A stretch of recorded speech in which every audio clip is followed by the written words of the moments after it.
We're pumped to bring you Game 2 of this 3-game set between the 75 and 54 Toronto Blue Jays and 60 and 68 Miami Marlins. The Fish dropped Game 1 last night 5-2 after the return of Shane Bieber lived up to the hype. Clayton McCullough will now turn to Jansen Junk, who's coming off tying a career-high 7 innings in front of 38,000 at Fenway Park. George Springer leads it off. Edwards snags it.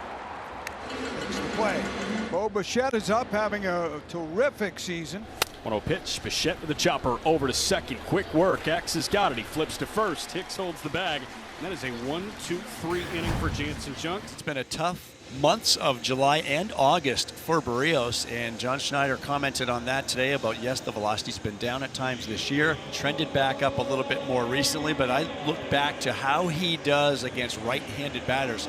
That's usually his bread and butter. Here's Agustin Ramirez. Agustin with 18 homers and 27 doubles. The 27 doubles leading the ball club. The 0-2 pitch, strike 3 looking, and just like that, Barrios and the Blue Jays sit down the Marlins, and we head to the second inning. Now Eric Wagaman DHing today. 0 for 1 with a walk drawn as a pinch hitter yesterday. And the 2-2 pitch is a swing and a miss as Wagaman sits down.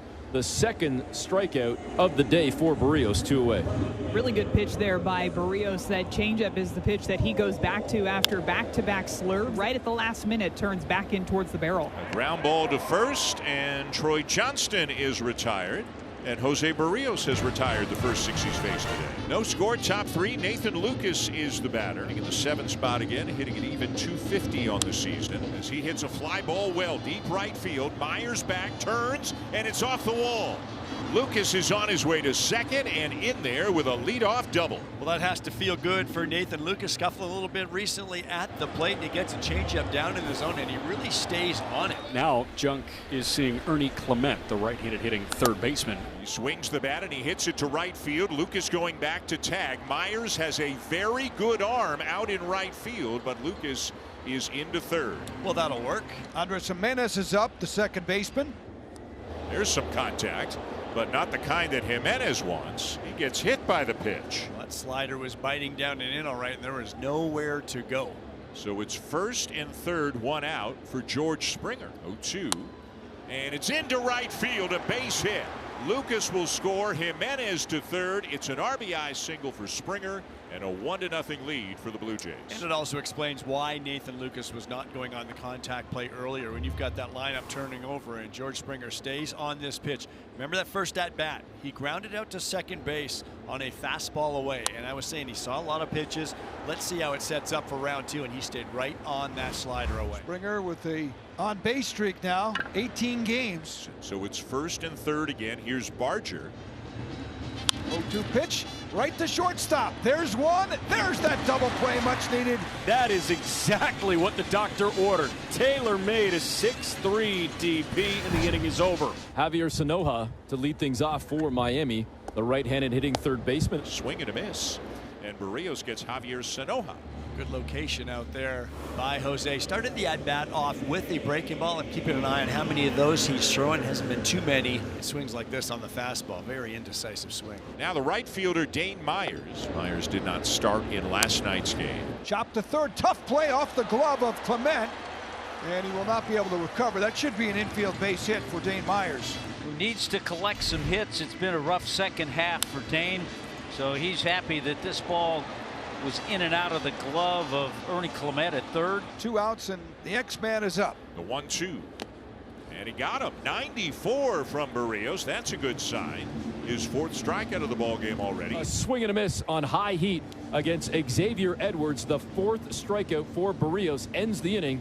And we go to the 4th with Toronto leading 1-0. Jose Barrios has pitched extremely well. Through 4 innings, Jose Barrios has allowed just 1 infield hit, struck out 5. 93 on the corner for his 7th strikeout of the ball game. 5 very good innings for Jose Barrios here in Miami, and the Blue Jays still lead 1-0. And it will be the top of the order for Toronto as George Springer digs in 1 for 2 on the afternoon. He rips one to left field. Diving is Johnston.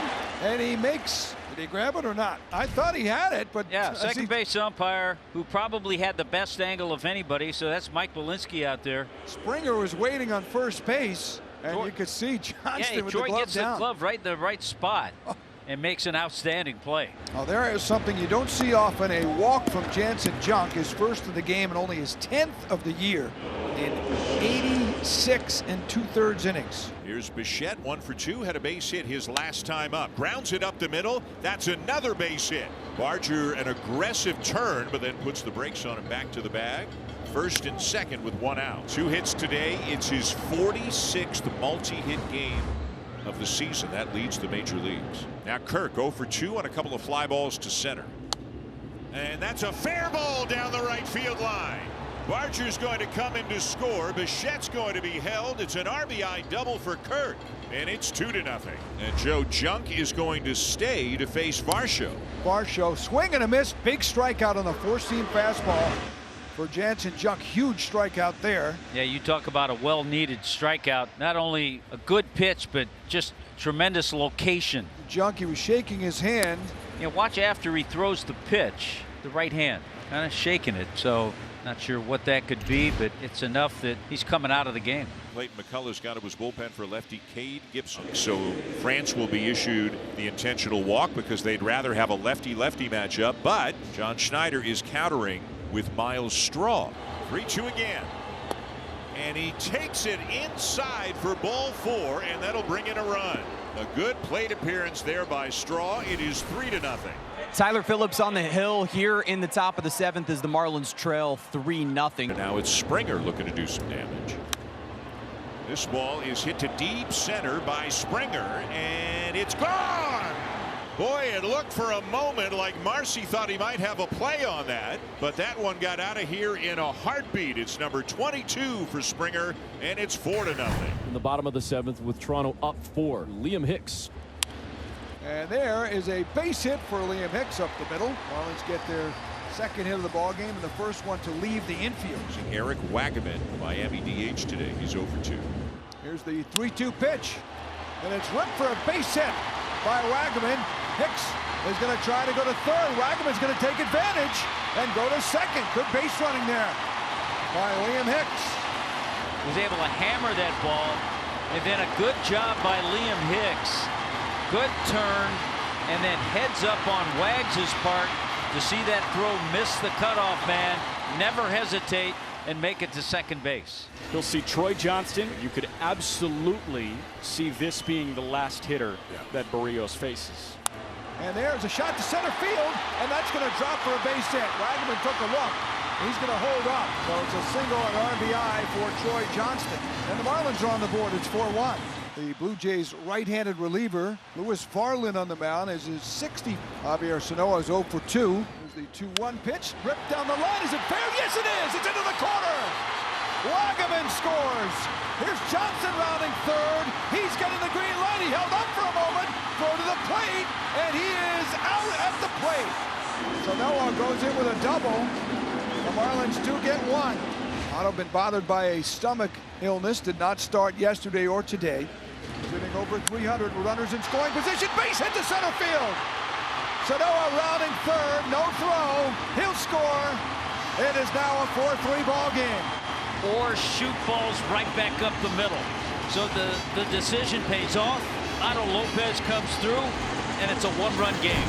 They'll have Wagaman, Johnston, and Sanoa scheduled. They will face the Blue Jays closer, who's been on a good roll of late, and that's Jeff Hoffman. It's ball 4. Wagaman is aboard. Let's see if the Marlins pinch run. We got Derek Hill on the bench. There goes Hill. First pitch. Throw by Kirk is not in time. Stolen base. He didn't waste any time, Tommy. Boy, I tell you what, that was just an unbelievable jump. Alejandro Kirk never had a chance. 3-2 pitch driven deep to center field. Back goes Varsho. Makes the catch. Hill will tag. So a good job. Johnston hit it hard. And he got the runner over to third. That is just classic. Infield is in. Sanoa's up. Doubled in a run last time up. Line drive base hit. Ball game is tied. Sanoa does it again. Javier Sanoa first pitch hitting. We've got a tie ball game 4-4. This crowd loves Javi Sanoa. Big hit after big hit. Big double back in the 7th inning, driving in a run. Didn't waste any time at all off Hoffman. to pick up another run to tie the game. Welcome back as we go to the 10th inning, extra innings. Ronnie Enriquez is in. Oh, what a year he's had. 57th game for Ronnie. He's got 6 victories. Ball 4 and off the glove of the catcher to the backstop as Ramirez couldn't squeeze it, and a big 90 feet there for the Blue Jays. This is a problem for the Marlins and their young catcher. We saw a little misplay on front of the plate earlier. That glove is so far down to the ground that you've got to come all the way back up, and he doesn't catch it cleanly. So here is Ty France. He's 0 for 3. This is a fly ball to right field. Myers backing up will make the catch. Bichette will tag. He is on his way to the plate and in there. Heineman to third, and the sac fly for France gives the Blue Jays the lead. As we go to the bottom of the 10th inning, Mason Fluharty is in. We saw him yesterday. Lefty went 2/3 of an inning, walked 1. But he'll flip Xavier Edwards around to the right side. It'll be X, Marcy, and Augustine against Fluharty with Otto Lopez as a place runner at second. Ground ball up the middle. Runner will move over. Good Menez job. makes the play. Boy, he's tough at second base. Nice play, but now the Marlins are 90 feet away from tying the game. That'll bring up Jacob Marcy. Infield is in for the Jays. An 0-1 count, driven in the air, left center field. It's going to drop for a base hit. Marcy's going to try to get a double out of it. He slides in there. He does. He ties the game. And the potential winning run is now on second base. The rookie did it again. You're not going to tag an 0 for 5 on Jacob Marcy. 6-game hitting streak now. He's been on base 18 to 22. What a beautiful hit against the left-hander. Staying back, driving it into left center, and then saying as he got out of the box, this is going to be 2. And it looks like Clayton McCullough's got a pinch hitter coming up for Liam Hicks to avoid a lefty-lefty matchup. Rookie Heriberto Hernandez, a .276 hitter in 56 games, will be the batter. Jacob Marcy is at second. He represents the winning run. High fly ball to deep right center field. And caught by Barger. And the runners go back. Addison Barger with a leaping catch on the warning track in deep right center. That is a big outfield. I was watching Varsho and Barger both converge on this baseball, and Addison went a long way to get to that ball before corralling it. What a play by Barger. And Clement advances the runner 90 feet. Ernie's got that play down. He did it earlier in his first at-bat of the day. He gets his high fives for moving that runner. Now Jimenez up in a big spot. 0 for 3 today. Also was hit by a pitch. Infield in for the Marlins. And a base hit into left field, and Jimenez gives the Blue Jays the lead. Little cutter at the bottom of the zone, and Andres does a nice job just staying inside this baseball, shooting it through the hole on the left side. You like that swing. Placed runner here in the 11th is Derek Hill. Tremendous speed. Troy Johnston is up. Tommy Nance stays in the pitch. Ground ball, base hit. Hill to third. He'll get the stop sign from Lowry. First and third. Nice job by Johnston, his second hit of the game. Sanoa is up. The infield has crept toward the edge of the turf. Ground ball, that's a base hit. It'll tie the game. Sanoa, who else? He did it again. Third consecutive RBI hit. He tied up the game in the 9th. He now ties it up in the 11th again. Boy, the little spark plug just keeps doing it and doing it. He's like the Energizer battery. Sharply hit to third. To second one. They turn it. And Nance gets out of it and sends this game to the 12th. All kinds of stuff going on here in Miami. It is on to the 12th. Each team scoring a run in both the 10th and the 11th. And it'll be Addison Barger leading it off. Bounce to the right side.